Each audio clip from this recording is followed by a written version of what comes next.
उत्तराखंड में एक फल होता है जिसका नाम काफल है और इस फल के बारे में सिर्फ उत्तराखंड के लोग ही जानते हैं क्योंकि ये फल मार्केट में कहीं भी नहीं मिलता। ये फल गर्मियों में जंगल में अपने आप उगता है और जब ये फल आता है इस फल के साथ दो चिड़ियाएं भी आती हैं जिनमें से एक चिड़िया कहती है काफल पाको मिलनी चाको, यानी काफल पक गए लेकिन मैंने नहीं चखे, और दूसरी कहती है पताच बेटी पताच, यानी पता है बेटी पता है। तो ये दो चिड़ियाएं काफल के साथ क्यों आती हैं और ये ऐसा क्यों बोलती हैं? इसके पीछे एक दर्द भरी कहानी है। ये बहुत समय पुरानी बात है। उत्तराखंड के छोटे से गांव में एक मां और बेटी रहती थी जो बहुत गरीब थी और उनके पास आय का कोई भी साधन नहीं था। उनके पास एक छोटा सा खेत था जिस पर उस बच्चे की मां खेती कर कर बहुत मुश्किल से अपनी गुजर बसर करती।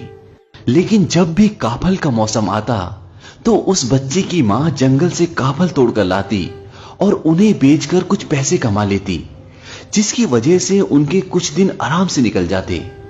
उस बच्ची की मां को पूरा साल काफलों का इंतजार रहता।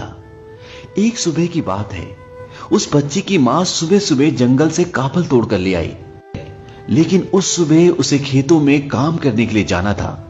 उसने सोचा कि वो शाम को काफल बेचने जाएगी। उसने अपनी बेटी से कहा कि मैं खेतों पर काम करने के लिए जा रही हूं और जब मैं वापस आऊंगी तब मैं अपने हाथों से तुम्हें काफल दूंगी, उससे पहले तुम काफल मत खाना।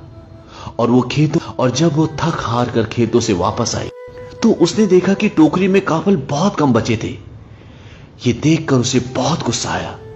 उसने सोचा कि मैं सुबह सुबह काफल तोड़ने गई, उसके बाद खेतों पर काम करने गई और मेरे कहने के बावजूद इसने काफल खा ली। उसकी बच्ची काफल की टोकरी के पास ही सो रही थी। उसने गुस्से में एक जोरदार मुक्का अपनी सोती हुई बेटी को मारा और वो मुक्का लगने के बाद उसकी बेटी कभी नहीं उठी। वो हमारी दुनिया छोड़कर हमेशा के लिए चली गई। हालांकि उसकी मां का ऐसा कुछ भी इरादा नहीं था, लेकिन होनी को कौन टाल सकता है।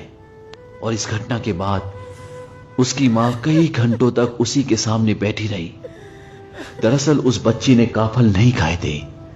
दिन में गर्मी बढ़ने के कारण काफलों की नमी कम हो गई थी और वो सिकुड़कर छोटे हो गए थे और इसलिए उसकी मां को लगा कि टोकरी में काफल कम है। जैसे जैसे शाम हुई वैसे वैसे हवा में ठंडक और नमी बढ़ी और काफल वापस अपने साइज में आ गए। ये देखकर मां को पूरी कहानी समझ में आ गई और उसको एक गहरा सदमा पहुंचा और वो भी उसी शाम अपनी बेटी के साथ हमारी इस दुनिया को छोड़कर हमेशा के लिए चली गई। कहा जाता है कि उस मां और उस बेटी की आत्मा दो चिड़ियाओं में चली गई जो हर साल गर्मियों के मौसम में आती हैं जब काफल आते हैं। और उसकी बेटी कहती है कि काफल पाको मिलनी चाको, यानी कि मां काफल पक गए मैंने नहीं चखे। और उसकी मां कहती है पताच बेटी पताच, यानी मुझे पता है बेटी पता है। तो काफल जैसे स्वादिष्ट फल के पीछे ये एक दर्द भरी कहानी थी।